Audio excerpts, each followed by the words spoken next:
जैसे आज मैं अपनी बता रहा हूँ अपनी बात, वैसे ही मैंने एक इंटरव्यू देखा था यूट्यूब पे। तो उसके थ्रू मैंने कांटेक्ट किया।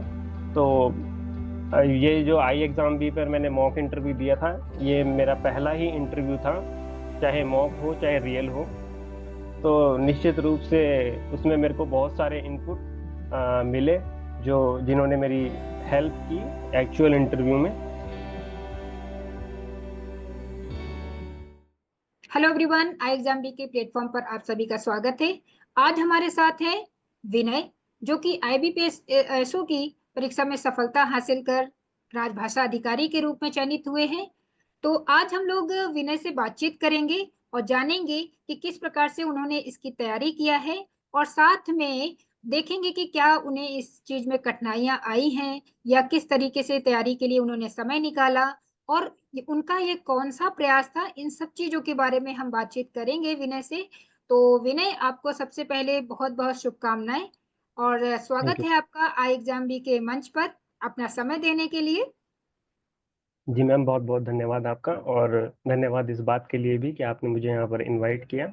और मैं पूरी कोशिश करूंगा कि जो जो मैंने सीखा है मैं यहाँ पर सबको बता पाऊँ।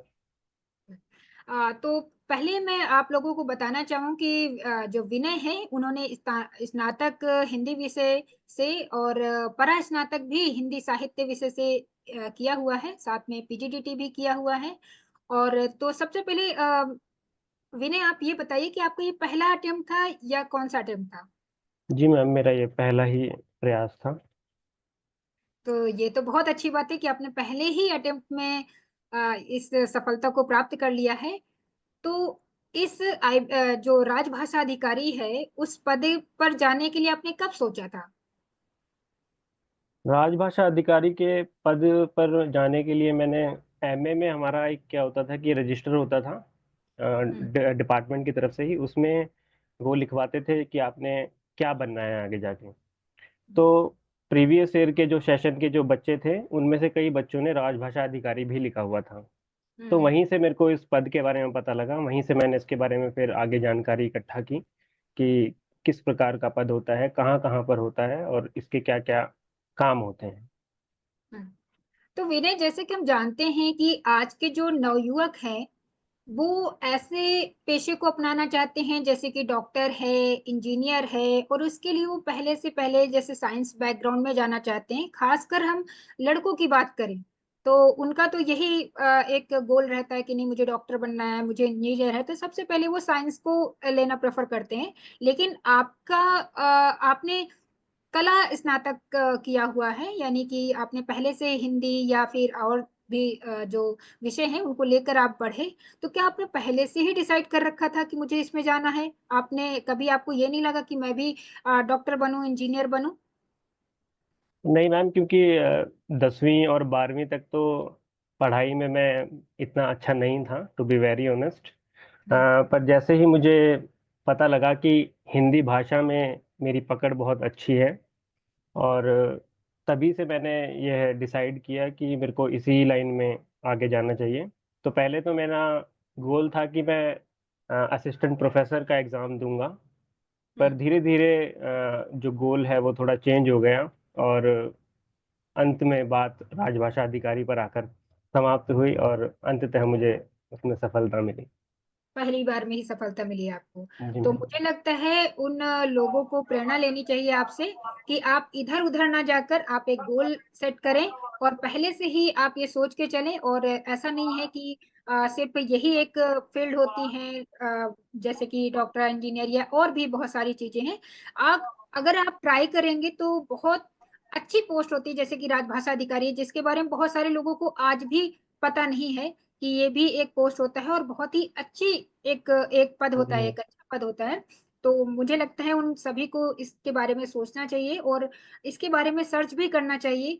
अगर इंटरेस्ट है तो उन लोगों को इसमें जरूर भाग लेना चाहिए, क्योंकि ये एक अच्छा कार्य है कि हमारी जो राजभाषा हिंदी उसका प्रचार प्रसार करने का मौका भी मिलता है, और एक रेपुटेड पोस्ट है जी जो मैम। कि बहुत आसानी से आपको मिल सकता है अगर आपने थोड़ा सा प्रयास किया इसके लिए। ठीक है।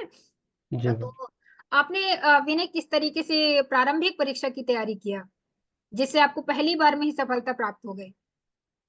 मतलब इस भाव से तो मैंने तैयारी बिल्कुल नहीं की थी कि पहली बार में ही सफलता मिल जाएगी, क्योंकि वर्तमान समय में जैसा कि सभी को पता है, प्रत्येक एग्जाम का जो स्तर है वो कठिन होता जा रहा है। तो पहली बार में सफलता हासिल करना बहुत कठिन हो गया है। बट हम्म, फिर भी इन सब को भुलाकर हमें तैयारी तो करनी ही पड़ती है। तो सबसे पहले तो मैंने यूट्यूब पर या इंटरनेट पे एग्जाम में प्रीलिम्स में जो क्वेश्चंस का पैटर्न है, जो प्रश्नों की जो प्रकृति है, और किस किस फील्ड से कहाँ कहाँ से ज़्यादा क्वेश्चन पूछे जाते हैं, जैसे हम्म, रीजनिंग और इंग्लिश का जो पोर्शन है, उसकी मैंने ठीक ठाक तैयारी की थी। मतलब कम समय में ही ठीक ठाक तैयारी हो गई थी। और इम्पोर्टेंट बात ये भी होती है कि आप उस पोर्शन पे ज़्यादा टाइम लगाएं जहाँ जहाँ पर आपका स्ट्रॉन्ग पॉइंट है। जैसे करंट अफेयर में जो अनसर्टेनिटी है क्वेश्चंस को पूछने की, वो बनी रहती है। आप उसमें पहले से ही गेस नहीं कर सकते कि क्वेश्चन कहाँ से पूछा जाएगा। तो इसलिए मैंने जो अपनी मेहनत की वो इंग्लिश और रीजनिंग के पोर्शन पे ज़्यादा की। करंट अफेयर्स आप रोज पढ़िए, आप उसको बिल्कुल दरकिनार नहीं कर सकते हैं 100%। बट ये है कि आप उस जगह अपनी एनर्जी ज़्यादा लगाइए जहाँ पर से आपको कवर करने में सिलेबस को आसानी हो। तो प्रीलिम्स के लिए मैंने मैगजीन एक होती है दृष्टि की, उसको मैंने मंथली मैगजीन को कवर किया। और बाकी इंटरनेट पे बहुत सारी सामग्री करंट अफेयर्स को लेकर खासकर उपलब्ध है। तो ज़रूरी नहीं है कि आप करंट अफेयर्स को बहुत ज़्यादा समय दें, क्योंकि अनसर्टेनिटी जैसे मैंने कहा कि बनी रहती है, आपको पता नहीं होता कहाँ से प्रश्न आएंगे। और इंग्लिश के लिए मैंने एक ऑनलाइन कोचिंग की क्लासेस, रिकॉर्डेड क्लासेस ली थी, और उससे मेरी बहुत हेल्प हो गई। बाकी रीजनिंग तो प्रत्येक आजकल एग्जाम्स में रीजनिंग का पोर्शन होता ही है, तो उसकी तैयारी तो साथ साथ तो काफ़ी समय से होती ही आ रही थी।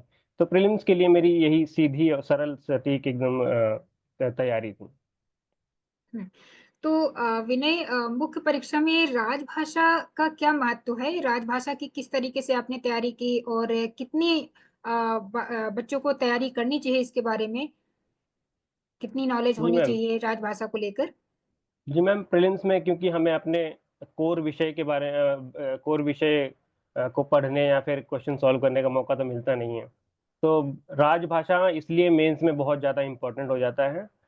लगभग एक तिहाई, या यूँ मैं कहूँ कि आधे आधे तक क्वेश्चन जो होते हैं वो राजभाषा से संबंधित ही आते हैं। तो राजभाषा पर पकड़ और बार बार पढ़ना उन चीज़ों को, क्योंकि राजभाषा से संबंधित ऐसे प्रश्न पूछे जाते हैं जो दिखने में काफ़ी आसान लगते हैं पर बहुत ही कंफ्यूजिंग होते हैं। खासकर यदि हम इस साल जो परीक्षा हुई थी इस सत्र की, तो वो बहुत ही ज़्यादा कठिन थी जैसा कि सुनने में आया है। तो राजभाषा पर पकड़ होना बहुत ज़रूरी है। हम्म। तो बिल्कुल डे बाय डे इसका जो लेवल है वो बढ़ता जा रहा है। हर परीक्षाओं में कंपटीशन बढ़ता ही जा रहा है। तो बच्चों को इसके लिए भी तैयार रहना चाहिए कि राजभाषा में अच्छी पकड़ होनी चाहिए, क्योंकि इसमें बहुत सारे आर्टिकल्स होते हैं जो कंफ्यूजिंग होते हैं कि आप हम्म। एक बार दो बार में नहीं वो समझ में आते हैं कि किस तरीके से वो मिक्स हो जाते हैं। तो आपको पहले से ही इसकी तैयारी करनी चाहिए। और शब्दावली की बात करें विनय, तो शब्दावली के बारे में आप क्या कहना चाहेंगे कि किस तरीके से बच्चों को तैयारी करनी चाहिए इसकी? जी मैम, शब्दावली का भी देखा जाए तो करंट अफेयर्स की तरह बहुत ही अनसर्टेनिटी बनी रहती है। एक तो पहली बात तो शब्द तो बहुत सारे हैं। जैसे आरबीआई की वेबसाइट पर जो उनकी पीडीएफ है, उसमें 1000 से भी ज़्यादा शब्द हैं। अब ये पॉसिबल नहीं है कि आप सारे ही शब्दों को रट लेंगे। तो क्या करना चाहिए कि आपको उनमें से जो बहुत सारे शब्द ऐसे होते हैं जो आपको पता होते हैं, तो आपको उनको इग्नोर करना चाहिए। बाकी जो इम्पोर्टेंट इम्पोर्टेंट शब्द होते हैं उनको आपको अलग से लिखना चाहिए पेन से, एक खाली पेज पर, जिससे कि आप लिखते समय उनको याद भी अच्छे से रख पाएंगे। और जब एग्जाम का टाइम करीब आता आ रहा होता है तो आपको आसानी होगी, बजाय उस मोटे ग्रंथ को पढ़ने से। तो वो जो 2-3 पेज के आप नोट्स बनाएंगे शब्दों के, वो पढ़ने में आसानी होगी। और उसके बाद प्रशासनिक शब्दावली को भी मैंने एक बार गो थ्रू किया था, मतलब ऐसे याद नहीं किया था क्योंकि याद करना पॉसिबल ही नहीं है उसको। तो आपको एक रीडिंग ही लेनी पड़ती है। तो इसके इसके अलावा बैंकिंग से रिलेटेड और मॉक्स में कुछ कुछ आपको सॉल्व करने को मिल ही जाता है। तो शब्दावली को लेकर दो मेन सोर्स मेरे यही थे, एक प्रशासनिक शब्दावली का पीडीएफ और एक आरबीआई का पीडीएफ। हम्म। तो इस तैयारी के दौरान विनय कभी आपको ऐसा लगा कि आपको फ्रस्ट्रेशन हुई कि नहीं मेरा नहीं हो पाएगा या कुछ और किसी और विषय में मुझे जाना चाहिए, किसी और क्षेत्र में जाना चाहिए? कभी ऐसा लगा कि बहुत फ्रस्ट्रेशन हो रही है और मेरे से नहीं होगा ये? ऐसा कुछ अभी कभी लगा आपको? नहीं मैम, ऐसा मेरे को बिल्कुल भी नहीं लगा, क्योंकि जब आप एक सटीक तैयारी के साथ जाते हैं या फिर तैयारी कर रहे होते हैं एक फ्रेश माइंडसेट के साथ, तो मुझे नहीं लगता कि कोई कठिनाई आनी चाहिए। बाकी एग्ज़ाम का जो लेवल है वो तो दिनों दिन बढ़ता ही जा रहा है, तो अगर आपको कोई थोड़ी बहुत परेशानी हो भी रही है, एंग्जाइटी हो भी रही है, तो ये मानव स्वभाव बिल्कुल। ऐसा होता ही है, इसमें कोई ज़्यादा तनाव लेने की बात नहीं है। तो उन बच्चों को सीख लेनी चाहिए आपसे कि तैयारी के दौरान ये छोटी-मोटी दिक्कतें जी आती हैं, मैम। लेकिन फ्रस्ट्रेशन नहीं होनी चाहिए आपको।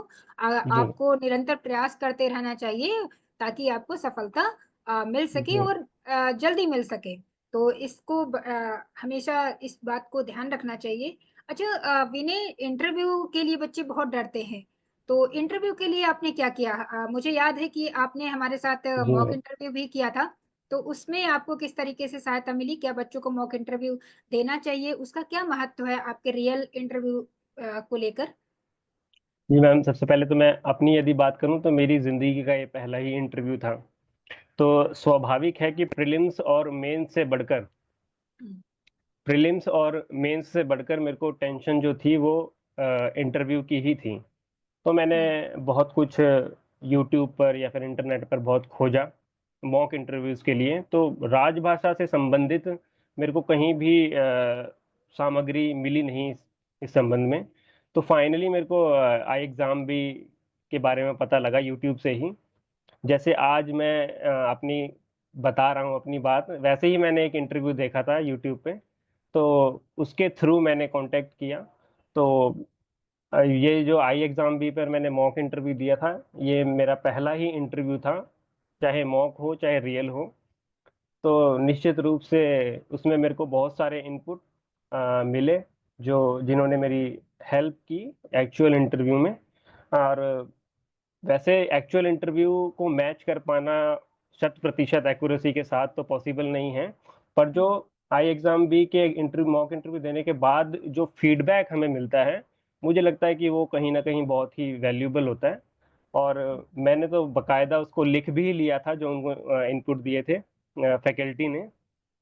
तो उन पर मैंने जो भी 3-4 दिन का समय बचा था, उन पर मैंने काम किया, और मैं घोषित रूप में ये कह सकता हूँ कि मेरे को उनका एक्चुअल इंटरव्यू में बहुत फ़ायदा हुआ। और जहाँ तक बात रही इंटरव्यू की, तो बिल्कुल घबराहट होती है इंटरव्यू से पहले, नो मैटर कि आपका पहला इंटरव्यू है या फिर 10वाँ है, वो जो घबराहट है वो रहती ही है, पर मुझे लगता है कि जितना आप अपनी नर्व्स पे कंट्रोल कर पाएँ, उतना ही आपके लिए फ़ायदेमंद होता है।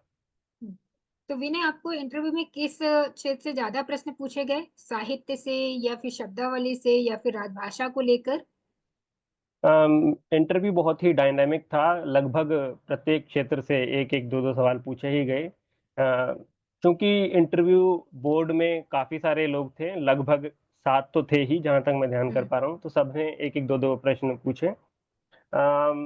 मुझसे राजभाषा से संबंधित ज़्यादा प्रश्न पूछे गए, पर ये है कि ज़्यादा तनाव नहीं लेने देते वो कैंडिडेट को। जैसे हुँ, मुझसे पहला ही प्रश्न पूछा गया कि 343 नंबर आर्टिकल क्या कहता है? तो हुँ, हालाँकि मैंने जवाब प्रॉपर नहीं दिया, मैंने सिर्फ़ इतना ही बोला कि संघ की राजभाषा हिंदी होगी। तो हुँ, उसके बाद भी क्योंकि देवनागरी लिपि का भी ज़िक्र है, उसमें अंकों के रूप का भी ज़िक्र है। तो बिल्कुल। इस बारे में उन्होंने मतलब बहुत सहायता की, और इसके अलावा पर्सनल सवाल भी पूछे फैमिली से रिलेटेड। एक सवाल पूछा था कि आप राजभाषा अधिकारी हम आपको ही क्यों बनाएँ? आपके बिल्कुल। साथ-साथ यहाँ पर बहुत सारे कैंडिडेट हैं, हम उनको क्यों ना हुँ, बनाएँ और आपको ही क्यों बनाएँ? इसका जवाब दीजिए। हुँ, तो ऐसे ट्रिकी क्वेश्चन्स भी वो पूछ लेते हैं। इम्पोर्टेंट है कि आप उस समय एक लंबी साँस लें, बजाए कि आप कुछ भी पॉइंट से हटकर कुछ भी बोलने लग जाएँ। तो हुँ, पॉइंट टू पॉइंट बोलना बहुत इम्पोर्टेंट होता है। हुँ। तो विनय आप अपनी सफलता का श्रेय किसे देना चाहेंगे? क्योंकि हर सफलता के पीछे अपनी खुद की मेहनत तो होती है, लेकिन आस-पास के लोगों का भी महत्व होता है। उनका भी साथ होता है, तो आप किसको अपना श्रेय देना चाहेंगे? जी मैम, खुद की मेहनत तो चलो होती ही है, परंतु उस सफलता में जैसा कि आपने कहा बहुत सारे लोगों का श्रेय होता है। तो मुझे लगता है कि सबसे पहले तो फैमिली मेंबर्स ने बहुत ही मोटिवेट किया। उन्होंने किसी भी तरह का तनाव नहीं लेने दिया, चाहे वो फाइनेंशियल हो या फिर कोई और हो। तो उन्होंने पूरा साथ दिया। इसके बाद कोचिंग संस्थान आई एग्जाम बी का मैं धन्यवाद देना चाहता हूँ कि उन्होंने अंतिम पड़ाव, जो मुझे लग रहा था कि मेरा इंटरव्यू बहुत वीक पॉइंट हो सकता है, तो हुँ, उन्होंने एक सही समय पर मेरे को उसमें कॉन्फिडेंस देने का काम किया। तो मैम इतना ही। अच्छा। विनय, ये आप राजभाषा अधिकारी तो बन चुके हैं, तो क्या आपका ये अंतिम लक्ष्य होगा या अभी आप किसी और क्षेत्र में जाना चाहेंगे, आगे बढ़ना चाहेंगे? मैम फिलहाल मेरा अंतिम लक्ष्य है, क्योंकि बहुत समय से तैयारी कर रहे हैं, तो मुझे लगता है कि अभी थोड़ा इस मोमेंट को एंजॉय करना चाहिए। और जैसे ही सेटल होते हैं राजभाषा अधिकारी के पद पर, तब कुछ गोल बनेगा तो देखा जाएगा। फिलहाल तो मैं मुझे लगता है एंजॉय करना चाहिए थोड़ा सा। अच्छा। अच्छा, विनय, टाइपिंग को लेकर थोड़ा बच्चों में रहता है डर, है ना? कि किस तरीके से तैयारी करें, और आपने पहली बार में सफलता प्राप्त की है, तो मैं चाहूँगी कि आप अपनी किस तरीके से टाइपिंग की प्रैक्टिस आपने किया, तो इसके बारे में भी थोड़ा बताइए उन परीक्षार्थियों को। जी मैम, मुझे लगता है कि अगर सबसे एक लाइन में मुझे सम अप करना हो अपनी सफलता को, तो मुझे लगता है कि उसमें टाइपिंग का बुनियादी और आमूल चूल एक हुँ, रोल है। क्योंकि क्या होता है कि आपको टाइपिंग के लिए वहाँ पर समय लॉजिकली हम देखें तो बहुत कम होता है। आप अनुवाद तो करने का दम रखते हैं, पर टाइपिंग को पूरा करने का जो क्षमता है वो किसी किसी में ही होती है। मैं ये कह सकता हूँ कि अनुवाद भले ही मेरा 19-20 ऊपर नीचे हुआ हो, हुँ, पर मैंने टाइपिंग पूरी की, चाहे वह इंग्लिश की हो चाहे हिंदी की। मैं जो भी कैंडिडेट मुझे सुन पा रहे होंगे, सुन पाएंगे आगे, मैं उनको बस इतना ही बोलना चाहूंगा कि आप अपनी हिंदी की टाइपिंग को जितना हो सके उतना अच्छा और उतना उसको तेज कीजिए। इंग्लिश की टाइपिंग पर समय ज़ाया मत कीजिए, वो तो वहाँ पर मैनेज हो ही जाता है। और क्योंकि वहाँ पर हर एक सेक्शन के लिए अलग अलग समय मिलता है, आपको टोटल समय नहीं मिलता है मुख्य परीक्षा में, हुँ, इसलिए हुँ, आप इंग्लिश टाइपिंग पर मेहनत करने के बजाय हिंदी टाइपिंग पर ज़्यादा ध्यान दीजिए। मुझे लगता है कि अनुवाद अच्छा कर लेना और टाइपिंग अधूरी छोड़ देना से बेहतर है कि टाइपिंग पूरी कर देना, अनुवाद ठीक ठाक भी रहे तब भी चल जाता है। तो मुझे हुँ, लगता है कि टाइपिंग का एक बहुत ही इम्पोर्टेंट रोल है मेंस की परीक्षा को पार करने में। हुँ।